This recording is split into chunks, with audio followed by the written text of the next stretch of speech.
Hello student, once again welcome back to my YouTube channel account hub.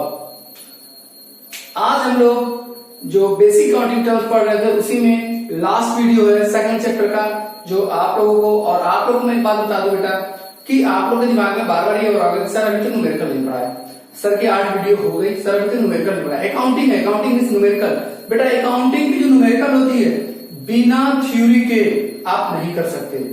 Theory आपका just वैसे ही होता है कि अगर आप किसी एग्जाम में जाते हो, ठीक बैठे, उस एग्जाम में आप टेस्ट न दो, किसी एग्जाम में जाओ उस एग्जाम का टेस्ट मत दो और डायरेक्ट आप करो। जैसे गाड़ी सीखने में टेस्ट ड्राइव मत करो, डायरेक्ट आप रनवे में निकल जाओ, आप कभी भी सक्सेस नहीं हो पाओगे।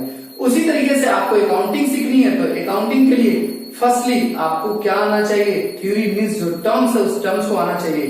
बेटा देखो यहीं से अकाउंटिंग, कोई अकाउंट में बहुत तेज हो जाता है, बहुत कोई स्लो होता है। इसके पीछे का क्या होता है, स्लो लर्नर हो जाएगा। उसके पीछे का रीजन क्या है, वो इन टर्म्स को ध्यान नहीं दिया, क्योंकि इन्हीं टर्म्स को आगे हमको पढ़ना है। क्लास 12 में पहुंचोगे बेटा तो वहां कहीं लाइबिलिटीज देगा, कहीं एसेट देगा, कहीं डिस्काउंट, उसका मेन मोटिव, मेन रीजन आपको मालूम ही नहीं रहेगा, मेन पर्पज नहीं मालूम रहेगा उस वर्ड का, और आप एग्जाम में क्वेश्चन नहीं लगा सकते। क्योंकि बेटा देखो जो आपका क्लास 11th में अकाउंट्स स्टार्ट होता है वो यहीं से अकाउंट स्टार्ट होता है। अकाउंट्स कहीं से आया नहीं कि नहीं आपने बचपन से पढ़ा। आपकी प्राइमरी जो शिक्षा होती है वो कहां से, क्लास 11 से स्टार्ट होती है। और प्राइमरी शिक्षा का मतलब जैसे आप लोगों ने देखा था ना, आप लोगों ने वहां पढ़ा नर्सरी, फिर प्रेप, फिर उसके बाद हमारा एलकेजी, यूकेजी। आप लोगों ने ये सारी चीजें क्लास 1 2 3 4 डायरेक्ट आपने क्लास 10 तो नहीं है, आपने डायरेक्ट क्लास माइनस करना तो नहीं सीखा था। चीजों को धीरे धीरे आपको सिखाया गया। वैसे ही अकाउंट्स में अगर आपको आता है, मैं आप लोगों को बार बार बताता हूँ अकाउंट्स का कितना भी वीक का कोई सब्जेक्ट रहता हो, लेकिन अकाउंट्स के टर्म्स को आप ध्यान दो, आप डेफिनेटली सक्सेस करोगे अकाउंट्स में, कोई आपको रोक नहीं सकता। मीन्स टर्म्स, फोकस बार बार किस पे करो, टर्म्स पे करो, टर्म्स टर्म्स टर्म्स। अगर टर्म्स पे नहीं करते तो आप कभी सक्सेस नहीं हो सकते। इसलिए प्लीज बी केयरफुल, आप लोग इन टर्म्स को देखो। आज मैं जो टर्म्स की बात करने चलो बेटा, इस पे क्लास 12 में मैक्सिमम चीजें आपको मिलेगी, मैक्सिमम चैप्टर्स मिलेंगे। ऐसा है ही नहीं कोई चैप्टर का क्वेश्चन जो इसके अदर आप किसी को सॉल्व कर सकते हो। सबसे पहला पॉइंट आता है, हम लोग जो पढ़ते हैं स्टॉक। क्या पढ़ते हैं, स्टॉक। स्टॉक क्या होता है बेटा, आप लोग को मैंने बताया था लास्ट क्लास में कि टेंजिबल एसेट्स, तो लिख सकते हो इट इज टेंजिबल एसेट्स। ये क्या होता है बेटा, इसका एक टेंजिबल एसेट्स होता है। एसेट्स मतलब प्रॉपर्टी होती है। अब देखो फिर एसेट्स है हेल्ड बाय, एसेट्स है हेल्ड बाय एन एंटरप्राइजेज, किसी इंटरप्राइजेज के द्वारा ये रखा गया होता है। किस लिए रखा गया होता है, for the purpose of cell.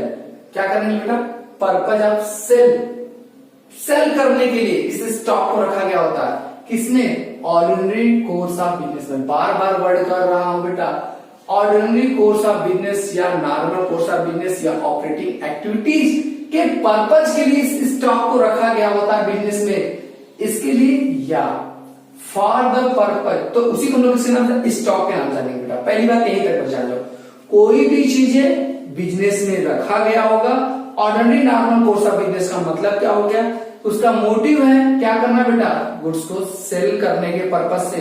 कोई भी चीजें, गुड्स क्या होती है, which items deal in business, जो फिजिकली आपके बिजनेस में प्रेजेंट होती है और आप उसको क्या करते हो, सेल करने के पर्पज से कुछ भी रखे वो हो बिजनेस में। बिजनेस में क्या किए हो, सेल करने के पर्पज से रखे हो कि मैं इसको ले आया हूं, इसको सेल कर दूंगा। वह आइटम, वह थिंग्स आपके लिए क्या कहलाएगी, गुड्स कहलाएगी। क्या कहलाएगी बेटा, गुड्स कहलाएगी। और उसी को अगर आपने रख लिया, अनसोल्ड अभी बिका नहीं है, तो उसी को हम लोग क्या कहेंगे बेटा, स्टॉक कहेंगे। ठीक, अनसोल्ड गुड्स अगर आपके बिजनेस में पड़ी हुई है तो उसी को हम लोग क्या कहेंगे बेटा, स्टॉक के नाम से जानते हैं। किसके नाम से जानते हैं, स्टॉक के नाम से जानते हैं। और for the purpose of using, क्या करने के लिए, using it in the production of goods, कि किसी गुड्स को बनाने के पर्पज के लिए उसको रखे हो कि नहीं मैं उसको बिजनेस में क्या करूंगा, कुछ बना के बेचूंगा, कुछ क्या करूंगा, बनाकर ले आते हो कोई मटेरियल और उसको डायरेक्टली बेच भी सकते हो, उससे चाहो तो और गुड्स में कन्वर्ट करके उसको बेचने की पर्पज से रखे हो, उसको भी रीसेल करने के लिए, लेकिन क्या करते हो उसमें बना के रीसेल करने के पर्पज से। जैसे जस्ट लाइक आप लोग देखो, आप लोग क्या करते हो, मेरे पास मान लो मैं एग्जाम देता हूँ आप लोग का, मैंने जो होता है ना पेज, व्हाइट पेज काफी मंगा लिया कि आप लोगों को एग्जाम लेना है, मैं क्या करूंगा, पेपर कैसे निकालूंगा, टेस्ट पेपर प्रिंट आउट निकालूंगा, तो वो मेरे लिए क्या कहलाएगा, अभी जो पेपर आया वो पेपर भी मैं सेल कर सकता हूं, लेकिन मैं क्या करूंगा, अपने स्टूडेंटों को उस पेपर पे क्वेश्चंस प्रिंट करा के तब आपको दूंगा। तो वो मेरा पर्पज है कि मैं उसको प्रोडक्शन में अपने लूंगा, प्रोडक्शन करने के बाद उसको मटेरियल रेडी फॉर उसको बनाऊंगा, पेपर बनाऊंगा, तब मैं आपको दूंगा। तो वो मेरे लिए क्या कहलाएगा बेटा, उस तरीके की चीजें जो रहती है, और उसको भी हमारा क्या होता है, प्रोडक्शन में यूज करके फिर उसको भी लोग क्या करेंगे, मीन्स फॉर द सेल, किसके लिए, गुड्स को क्या करने के लिए, सेल करने के लिए, प्रोडक्शन करने के लिए, या तो हम लोग बेचने के लिए लाए थे, मेरे यहाँ बच गया माल, अनसोल्ड गुड्स हो गया, अनसोल्ड गुड्स होगा तो उसको स्टॉक कहेंगे। और अगर कोई प्रोडक्शन में के लिए पर्पज के लिए आए थे और उस पर 10% प्रोडक्शन हुआ, 1% प्रोडक्शन नहीं हुआ, 100% प्रोडक्शन हो गया, इन सब पर्पज के लिए अगर कोई भी चीजें लाया, वो बिजनेस में पड़ी हुई है, अभी बिकी नहीं है, तो उसको हम लोग किसके नाम से जानेंगे, सबको स्टॉक के नाम से कहते हैं। बट देख लेना एक चीज है, अब आपको ध्यान रहो, कहीं पे इन्वेंट्री वर्ड मिलेगा, कहीं पे स्टॉक, तो स्टॉक से वाइडर टर्म्स आपका इन्वेंट्री होता है, वाइडर टर्म्स इन्वेंट्री होता है। इन्वेंट्री क्यों, इन्वेंट्री का जो टर्म्स यूज किया जाता है फॉर द प्रोडक्शन पर्पज के लिए, और स्टॉक का जो यूज किया जाता है वो किसमें यूज किया जाता है, ट्रेड में। ट्रेड का मतलब कि जो क्या करता है, एज इट इज गुड्स को खरीदता है और उसको सेल कर देता है, उसको हम लोग किसके नाम जानते हैं, उसका परचेज एंड सेल्स ही एक्टिविटीज होती है, गुड्स को खरीदना और उसको सेल परचेज करना है, सेल करना ही उसकी एक्टिविटीज होती है। वहां पे लोग टर्म्स का यूज करते हैं ज्यादातर जनरली स्टॉक के लिए, मीन सोल प्रोप्राइटर। आप लोग बिजनेस स्टडी पढ़े होंगे, सोल प्रोप्राइटर मीन्स एक व्यक्ति के द्वारा जो बिजनेस चलाई जाती है, वहां पे हम लोग टर्म्स का यूज करेंगे, स्टॉक को यूज करेंगे। और जो प्रोडक्शन फैक्ट्री में, इंडस्ट्री में रहती है, वहां पे हम लोग के अगर कोई चीजें बनाने से बच गई, कोई भी चीजें प्रोसेस में है बच गई, या कोई भी चीजें अभी फाइनल कन्वर्ट में गई, या वहां पे अनसोल्ड रह गया, तो वहां हम लोग यूज क्या करते हैं, इन्वेंट्री। इसलिए दोनों को लोग मैक्सिमम मान के चलते एक है, और मैंने दोनों को बता दिया। यहाँ से ये इन्वेंट्री का डेफिनेशन है और ऊपर में किसका डेफिनेशन है, स्टॉक का डेफिनेशन। ठीक है, स्टॉक में भी, स्टॉक कितने टाइप हो सकते हैं, स्टॉक में भी opening stock and closing stock, दो प्रकार हो सकते हैं। स्टॉक एक ओपनिंग भी हो सकता है, क्लोजिंग हो सकता है। अब ओपनिंग कब होता है, क्लोजिंग कब होता है? ओपनिंग का मतलब क्या हो गया, इन the beginning of current accounting year, कि जिस ईयर में, अकाउंटिंग ईयर का मतलब मैंने बताया था आप लोग को, अकाउंटिंग ईयर हर कब से स्टार्ट होता है, 1 अप्रैल से लेके 31 मार्च नेक्स्ट ईयर का। करंट ये जो इस ईयर में है आप 1 अप्रैल और नेक्स्ट ईयर 31 मार्च तक।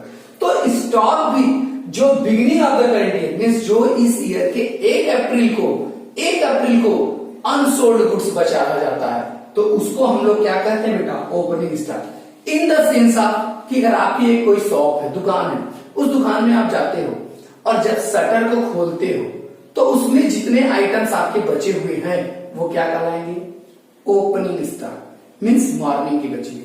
जब शाम को शटर बंद करते हो, जितना आइटम है गिन के जाते हो, वो आपके लिए क्या कहलाएगी, closing stock means same day के। एक बात ध्यान देना बेटा, मैंने बोला opening stock in the beginning of the current year और closing stock in the ending of the current year. Ending year का मतलब क्या हो गया, या करंट ईयर का मतलब क्या हो गया बेटा, सेम।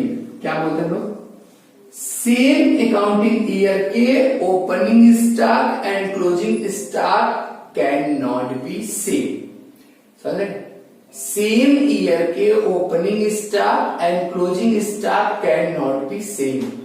इसके पीछे का रीजन क्या है बेटा, इसके पीछे का जो रीजन है वो ये रीजन है कि जैसे आप लोगों ने आज मॉर्निंग में आप शटर खोले, आपके पास पार्ले जी की 10 पैकेट बची, किसकी, पार्ले की 10 पैकेट बची, आपने 20 पैकेट और पार्ले की मंगा ली, और कितना हो गया आपके पास बेटा, 30 पार्ले हो गया, और आपने इसमें से कितना 25 पार्ले को क्या कर दिया, सेल कर दिया। तो आपके पास बचा कितना, 30 में 25 का कितना बचेगा बेटा, 5 पार्ले। आपके पास क्या हो गया, 5 पार्ले क्या हो गया, अनसोल्ड गुड्स रह गया। तो उसी को हम लोग किसके नाम से, स्टॉक के नाम से। तो अब देखो ओपनिंग कितनी थी हमारे पास बेटा, ईयर जो आज अब डे के पहले मॉर्निंग में 10 और लास्ट में नाइट में कितनी बची, 5। तो ये कभी सेम हो सकता है, कभी सेम नहीं हो सकता बेटा, डिफरेंट हो जाएगा। क्यों, क्योंकि इसके बीच में हम लोग सेम तभी होगा, नो ट्रांजेक्शन होगा तब। कोई ट्रांजेक्शन नहीं, परचेज एंड सेल्स नहीं होगा, नहीं आपका चेंज होगा, वो सेम रह जाएगा, मींस शटर हमारा बंद था, या हमारी सेलिंग नहीं हुई, ये इंडिकेट तो करेगा। अब एक बात ध्यान देके चलना बेटा, तो इसलिए मैंने बोला, लेकिन एक पॉइंट और बता दो, करेंट लास्ट ईयर का एंडिंग और करेंट ईयर का ओपनिंग ऑलवेज सेम।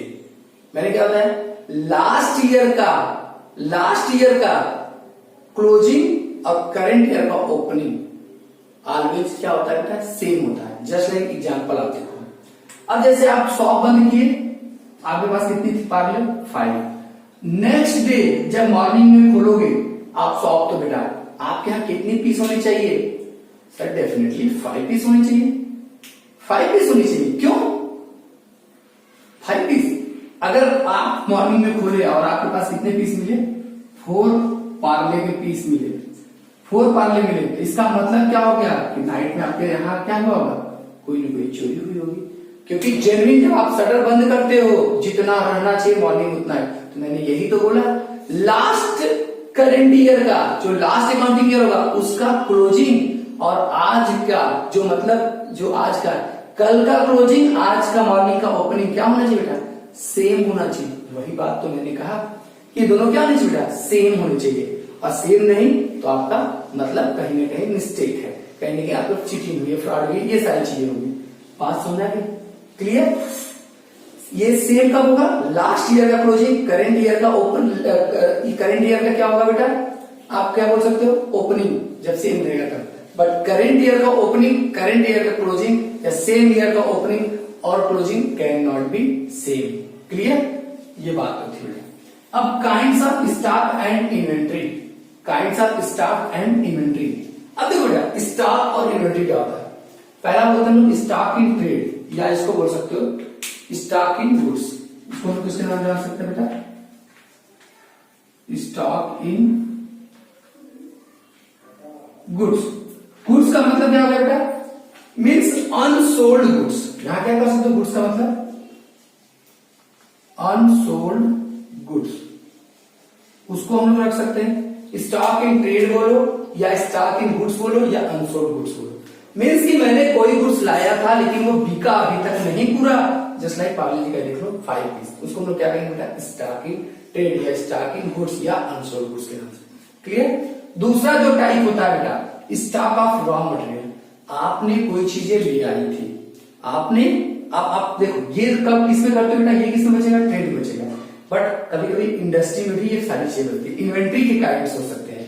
इन्वेंट्री का मतलब इंडस्ट्री में आप प्रोडक्शन करने के लिए ले आए, आप क्या प्रोडक्शन करते हो, सपोज करो इस मार्कर पेन का प्रोडक्शन करते हो, इस मार्कर पेन का प्रोडक्शन करते हो, तो अब क्या किए तुम, फैक्ट्री में आपके लिए क्या चाहिए, इसके इंक चाहिए, इस पेन के लिए जो प्लास्टिक के आते हैं वो सारे चाहिए, इसके स्टिकर्स चाहिए, इसके अंदर स्पंज जो स्पंज चाहिए, ये सारी चीजें आपको चाहिए, और आपके नीब्स चाहिए, ये सारी चीजें चाहिए। लेकिन ये सब चीजें अलग अलग जगह, इसका ये शेप दोगे, शेप में सारी फिलिंग करो, फिलिंग में पैकिंग करो, तब सेंड करोगे।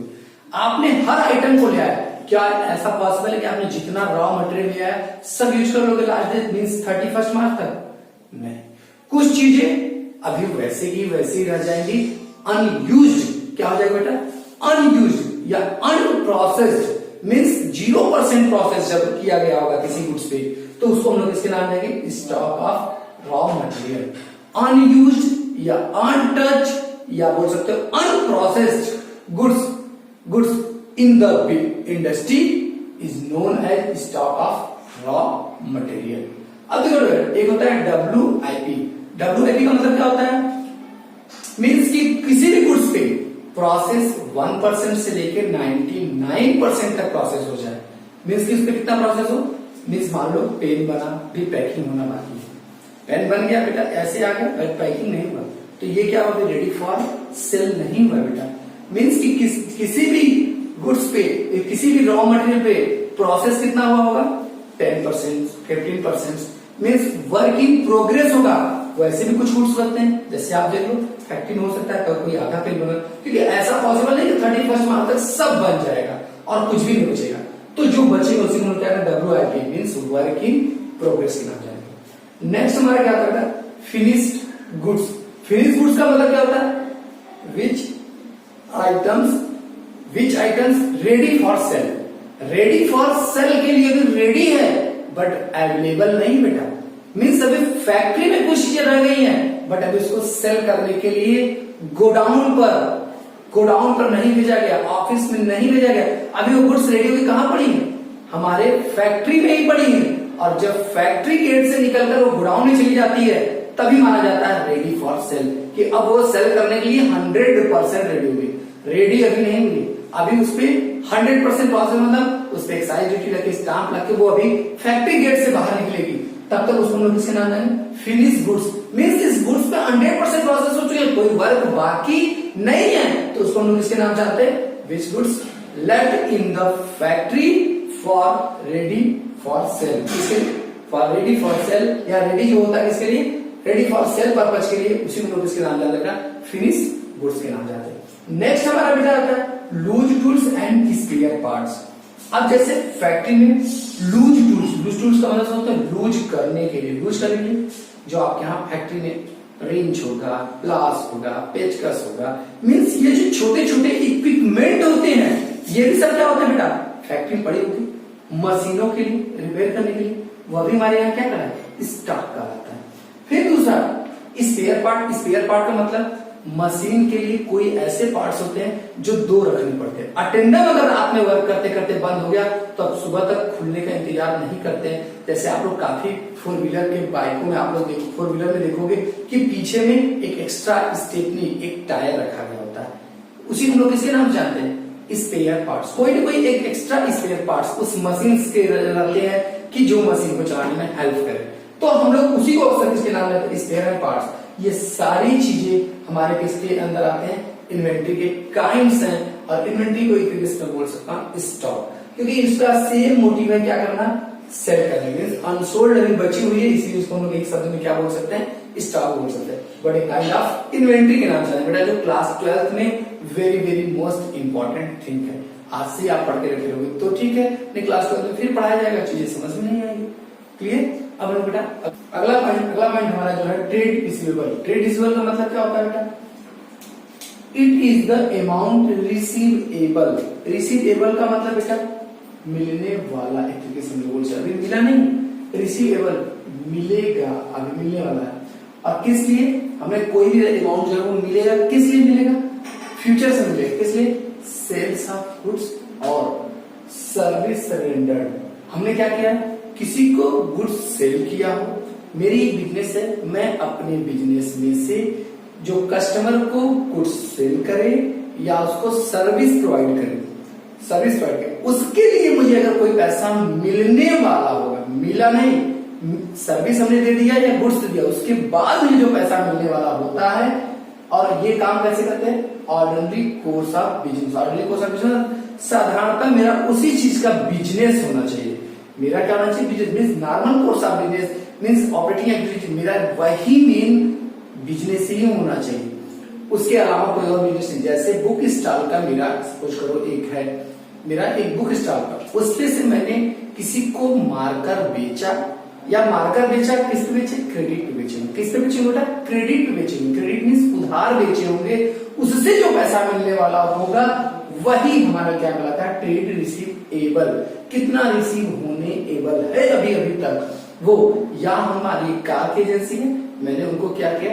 कार का बेनिफिट दिया, मीन्स कार को से उसे लेकर कहीं घुमाए जाए, अभी उन्होंने पैसा नहीं दिया, तो वो क्या कहलाएगा? ट्रेड रिसीवेबल कहलाएगा।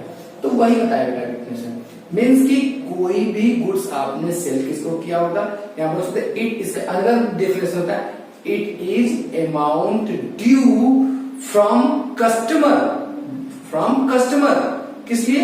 फॉर द परचेज ऑफ, या फॉर उसको बोल सकते हो for the sales of goods के लिए, जो उसने गुड्स को सेल्स किया है या रेंडर ऑफ द सर्विस किया है, उसके लिए कस्टमर से कोई भी अमाउंट इंटरप्राइजेस का ड्यू होता है। और किसने ये सुविधा दिया है? गुड्स को किसने बेचा? भाई इंटरप्राइजेस के द्वारा कोई गुड्स बेचा गया होगा, या कोई गुड्स क्या सर्विस प्रोवाइड किसके द्वारा किया? इंटरप्राइजेस के द्वारा किया सकता है। इसलिए बोल सकते it is amount due from the customer service provide and goods sold by the enterprises, that is known as, किसके नाम जानते हैं? ट्रेड रिसीवेबल के नाम जानते हैं। क्लियर? अब हमारा बात आता है ट्रेड रिसीवेबल जो होता है सम ऑफ डेब्टर, दो चीजें होता है बेटा, सम का मतलब प्लस जानते हैं, डेब्टर एंड बिल्स रिसीवेबल, दोनों चीज को अगर प्लस कर दे तो हमारा क्या बन जाता है ट्रेड रिसीवेबल। ट्रेड का मतलब वही हो गया बेटा कि परचेज एंड सेल्स के पर्पज से हम लोग जो चीजें बेचे और खरीदने के लिए लाए हैं, खरीद के लाए हैं, उसको बेचने के पर्पज से उसका अगर पैसा कहीं उधार रह गया होगा तो वो दोनों पैसे, चाहे वो डेब्टर एक हो सकते हैं, बिल्स रिसीवेबल हो सकते हैं, दो प्रकार की उधारी हो सकती है बेटा। तो अब हमारा डेब्टर क्या होता है वो बताता। डेब्टर क्या होता है? It is a person and entity, means कोई व्यक्ति भी हो सकता है और क्या हो सकता है, कोई व्यक्ति भी हो सकता है और साथ साथ में हम लोग क्या बोल सकते हैं बेटा, कोई संस्था भी हो सकती है, दोनों।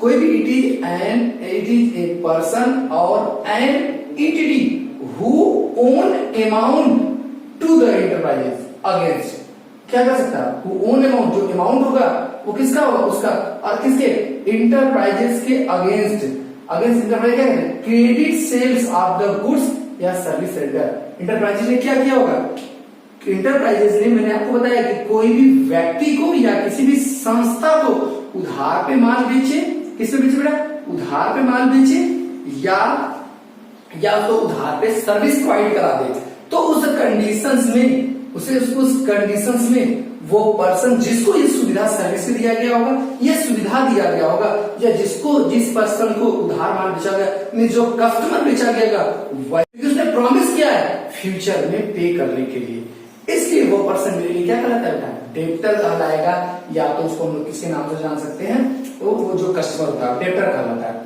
और दूसरी पॉइंट आता है बिल्स रिसीवेबल। बिल्स रिसीवेबल का मतलब क्या होगा, bills, it means a bill of exchange. Bill of exchange का मतलब क्या होता है, इसमें लिखित डॉक्यूमेंट्स होता है, डॉक्यूमेंट्स देके हम लोग का जो उधार दे रहे थे उनका साइन कराते हैं, फिर उस बिल को लेते हैं। इतना सा प्रोसेस बेटा आपको आगे चल के एक पूरा चैप्टर होगा बिल ऑफ एक्सचेंज, वहां बता देंगे, बस आप थोड़ा सा प्रोसेस में जानो। मीन्स कि हम एक डॉक्यूमेंट लिखते हैं, इतना पैसा आप मुझे दोगे, उस पर मैं साइन करता हूँ, फिर मैं आपको देता हूँ, जो कस्टमर होता है कस्टमर को दूंगा, कस्टमर उस पर अपना साइन करके स्वीकार करेगा, हाँ इतना पैसा मैं आपको दूंगा, वो फिर पैसा मुझे, वो डॉक्यूमेंट मेरे पास आ जाता है, उस पर एक स्पेसिफिक डेट पड़ा रहता है, स्पेसिफिक डेट के पास उस कस्टमर के पास फिर जाते हैं, उस बिल को दिखाने, भैया इस डेट को आपने प्रॉमिस किया था, इस पैसा दे दो, पैसा दे देता है। तो इसी प्रोसेस को उस समय भी क्रेडिट होता है बेटा सामान, लेकिन एक हमारे पास क्या होता है, जो होता है लिखित में एक डॉक्यूमेंट होता है, जो प्रूफ होता है, प्रमाण होता है हमारे क्रेडिट ट्रांजेक्शंस का, उसके लिए पहले क्या चलते थे हमारे लोगों के बीच में, बिल चलते थे बेटा, क्योंकि उस बिल को गवर्नमेंट में भी मान्यता है, गवर्नमेंट में जाकर वो एज ए मनी हम लोग उसको यूज कर सकते हैं, दूसरे उसको एक्सेप्ट करते हैं, ले भी लेते हैं, इसलिए कहा गया था। इसीलिए बताया कि ये क्या है, it means a bill of exchange, इसीलिए इसको क्या कहा गया बेटा, बिल ऑफ एक्सचेंज कहा गया, bill of exchange accepted by, किस कौन करेगा, डेब्टर। और डेब्टर कौन होता है बेटा, वो कस्टमर होता है जो उधार पे सामान इंटरप्राइजेस से खरीद के लेके होता है, अमाउंट ऑफ विच, जो उसमें अमाउंट है विल बी रिसीव्ड होगा, और रिसीव कब होगा, ऑन द स्पेसिफिक डेट पे, किसी स्पेसिफिक डेट पे जो उस पे अमाउंट लिखा गया होगा बिल ऑफ एक्सचेंज पे, वो स्पेसिफिक डेट पे हमें क्या होगा, किसको, इंटरप्राइजेस को रिसीव होगा, किससे रिसीव होगा, फ्रॉम डेब्टर। डेब्टर कौन होता है, कस्टमर कौन होता है, अब कस्टमर से डेब्टर कैसे बनता है, जब क्रेडिट पे सामान ले जाता है तब, कैश ले जाएगा तो उसको डेब्टर नहीं कर सकते, ओनली क्रेडिट पर हम लोग इंटरप्राइजेस द्वारा कोई चीज सेल किया गया होगा और सर्विस प्रोवाइड की गई तो वही पर्सन हमारा क्या होता है, डेब्टर। और वो पर्सन अगर कोई बिल साइन कर देता है तो वो पर्सन अब डेब्टर न रखे, उसके नाम से क्या हो जाता है, बिल्स रिसीवेबल इशू हो जाता है। That is clear. अब हमारा पॉइंट क्या आता है, ट्रेड पेबल। सेम इसी का उल्टा, क्यों, क्योंकि ये सेल के कंडीशन में था, कस्टमर से और इंटरप्राइजेस के बीच का मैटर, और यहां पे जो मैटर चलेगा बेटा, क्योंकि इंटरप्राइजेस भी कहीं किसी का कस्टमर होगा ना, वो जो सामान लेके आएगा कौन, इंटरप्राइजेस। किससे लेके आता है सामान, गुड्स को परचेज करता है, सप्लायर से, मींस बड़े बड़े होलसेलरों से, बड़े बड़े एजेंसी से, बड़े बड़े कंपनियों से जब चीजें परचेज करके वो स्वयं लाता है, और किस पे लाए, तो वही बोला, इट इज अमाउंट पेएबल, उसको अमाउंट अभी क्या है, देना है, भुगतान करना है, भुगतान करने योग्य है, किसके लिए, for the purchase of goods या सर्विस टेकन, कोई सर्विस उसने लिया हो या उसने क्या किया हो, गुड्स परचेज किया हो, गुड्स परचेज किया और कोई लॉरी से उसके घर, उसके गोडाउन तक सामान पहुंचाया गया, मींस उसने गुड्स भी परचेज किया, लॉरी का दोनों पैसा बाकी रह गया, तो अभी उसको फ्यूचर में पैसा पे करना है, तो वही हमारा क्या कहलाता है बेटा, ट्रेड पेएबल। और ये क्या होता है, ऑर्डिनरी कोर्स ऑफ बिजनेस होगा। सेम इसी का उल्टा, इसमें क्या करता है, एंटरप्राइजेस सेल करता है गुड्स को या सर्विस प्रोवाइड करता है सर्विस को, किसको, कस्टमर को। इसमें इसीलिए किससे लेता है, सप्लायर से। जब खुद इंटरप्राइजेस लेने लगे तो उसके लिए क्या कहलाएगा, वो सप्लायर जो पर्सन को देना है, उस पर्सन को हम लोग को जो पैसा कितना पे करना है, किसके लिए, परचेज ऑफ गुड्स, और किस पे, ऑन द क्रेडिट बेसिस पे। ये चीजें जब नॉर्मल कोर्स ऑफ बिजनेस करेंगे उसी को बोलते हैं ट्रेड पेएबल। देखो ट्रेड पेएबल जो होता है बेटा, sum of creditor and bills payable. किसमें, क्रेडिटर एक पर्सन होता है और कौन होता है, बिल्स पेएबल। दोनों को हम लोग ऐड कर दें तो हमारा क्या आ जाएगा, ट्रेड पेएबल। अब क्रेडिटर क्या होता है, इट इज अ पर्सन, इसमें मैं लेता है इट इज अ पर्सन हो सकता है, और कोई इंटरप्राइजेज या entity to whom and enterprises own against credit purchase of goods और सर्विस टेकन। वो क्या कर सकता है, कोई गुड्स को क्रेडिट पे परचेज करे, किस पे, क्रेडिट पे अगर वो परचेज करता है किसी भी इंटरप्राइजेज से, किसी भी इंटरप्राइजेज से, मैंने लिखा है यहाँ पे, पर्सन हो या इंटरप्राइजेज हो, whom एंड इंटरप्राइजेज ओन अपने बिजनेस में वो क्या कर सकता है, अपने लिए, खुद के लिए वो क्या कर सकता है, गुड्स को यहाँ क्या कर सकता है, परचेज कर। यहाँ मैंने कोई पर्सन, कोई एंटिटी अपने लिए किसी इंटरप्राइजेस की से क्या करता है, गुड्स को सेल करता होगा, किसी पर्सन और इंटरप्राइजेस को सेल करता होगा, तो वो पर्सन क्या कहलाता है, डेप्टर। मीन्स अगर उधार बेचता है तो जिस पर्सन को, वो पर्सन या उस संस्था में डेप्टर कहलाती है, जिससे वो उधार खरीदता है या जिस संस्था से उधार खरीदता है, तो वह संस्था क्या कहलाएगी, क्रेडिटर कहलाएगी। क्या कहलाएगी बेटा, क्रेडिटर कहलाएगी। जिससे मीन्स वो सप्लायर से, होलसेलर से, तो वो उसके लिए वो क्या कर, वो सब पर्सन उससे क्या, जो संस्था है, जो सप्लायर, वो सब उसके लिए क्या कहलाएगा, क्रेडिटर कहलाएगा। तो वही बताया कि enterprises own and against credit purchase of goods और सर्विस टेकन, उससे सर्विस टेकन किया हो या हम लोग क्या किए हो बेटा, सर्विस उससे लिए हो, और या तो हम लोगों ने उससे गुड्स उधार खरीदा होगा, जिस पर्सन से, वही पर्सन हमें क्या कहलाता है, हमारे लिए क्रेडिटर कहलाता है। और जिसको उधार हमने बेचे हैं, जिससे उधार सर्विस हमने प्रोवाइड किया है जिसको, वो पर्सन हमारे लिए क्या कहलाता है, डेब्टर कहलाता है। जिससे हम लिए हैं वो पर्सन मेरे लिए क्या कहलाएगा, क्रेडिटर। जिसको हम दिए हैं उधार, वो पर्सन हमें क्या कहलाएगा, मींस कस्टमर को हम लोग देते हैं, और सप्लायर हमारे लिए क्रेडिटर होगा, और हम लोग के लिए कस्टमर क्या होगा बेटा, डेब्टर होता है। That is clear. अब नेक्स्ट पॉइंट होता है बिल्स पेएबल, सेम उसी का उल्टा फंड होता है। अब यहाँ पे क्या करेगा, it means bills of accepted by the enterprises. कौन एक्सेप्ट करेगा, मैं एक्सेप्ट करूंगा, accepted by enterprises the amount of which will be payable on the specific date. मैं एक्सेप्ट करके अपने सप्लायर को दूंगा, किसको दूंगा, सप्लायर नहीं बोलूंगा यहाँ पे, मैं किसको दूंगा, क्रेडिटर को दूंगा। सप्लायर क्या होता है, जब उधार हमको सामान दे दिया तो मेरा सप्लायर किसमें कन्वर्ट हो जाता है, क्रेडिटर कन्वर्ट हो जाता है। और जब सप्लायर क्या करता है, हमसे कोई बिल साइन करवा के ले लेता है, तो उस कंडीशंस में मैं क्या कहूंगा, मेरा क्या होगा, बिल्स पेएबल ये बन गया, जो साइन करके हम लोग देते हैं कि मुझे भी इस डेट पे, पर्टिकुलर डेट पे मुझे इस बिल का पेमेंट देना जरूरी एंड कंपलसरी है। ठीक है बेटा, आपको चीजें समझ गई पूरा।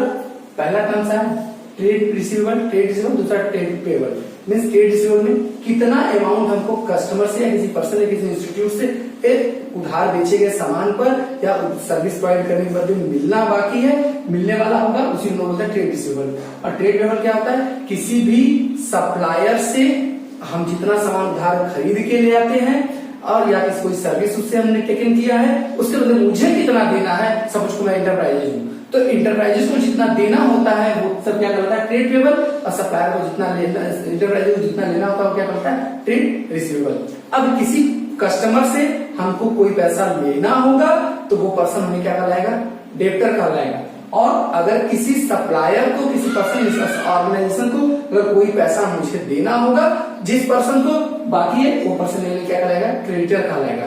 हाँ, अगर उसी के बदले हम कोई बिल साइन करके दे देते हैं, कोई बिल एक्सेप्ट करके अगर कस्टमर मुझे दे दिया, इंटरप्राइजेस को दे दिया, तो उस कंडीशंस में वो बिल क्या कहलाएगा बेटा, बिल्स रिसीवेबल कहलाएगा। कस्टमर डेब्टर कन्वर्ट हो जाएगा, इसमें बिल्स रिसीवेबल में कन्वर्ट हो जाएगा। ठीक है, डेबिटर, क्योंकि उसने बिल दे दिया, तो अब वो डेबिटर नहीं रह जाएगा, वो क्या हो जाता है, बिल्स रिसीवेबल। और ऐसे ही यहाँ क्रेडिटर का मतलब क्या होता है कि अगर कोई भी सप्लायर को हमने बिल साइन करके दे दिया, तो अब हम वो हमारे लिए क्रेडिटर नहीं होगा, वो क्या होगा, बिल्स पेएबल है, उसके फ्यूचर में जो स्पेसिफिक डेट में दे, उस स्पेसिफिक डेट में मुझे उसको पेमेंट करना अभी बाकी है। That is clear. अब देखिए बेटा, आज हम लोग इतना ही पढ़े और इतनी सब चीजें हो गई। अब अगले चैप्टर में हम लोग थर्ड चैप्टर को स्टार्ट करेंगे। अगली वीडियो में आप लोग उसको देखिए, और अगली वीडियो बहुत मोस्ट इंपॉर्टेंट होने वाली है, क्योंकि बेसिस ऑफ द अकाउंटिंग हम लोग पढ़ेंगे। अकाउंटिंग करने के जो बेस होते हैं उसके पीछे का रीजन क्या होता है, एक हम लोग उसमें पढ़ेंगे। दोनों चीजों, चैप्टर थर्ड आप लोग अपने आप टॉपिक है उसको बारे में रीडिंग करके रखिएगा। चैप्टर थर्ड में एक्रूअल बेसिस उसमें आता है, कैश बेसिस, दो बेसिस आएगा, दोनों बेसिस को आप रिकॉर्ड करके उसको पढ़े रहेंगे, तब समझ में आएगा बेटा, तभी उस चीज पे आप लोग कर सकते हो। ठीक बेटा, तो अब हम लोग चलते बेटा, बाय बाय।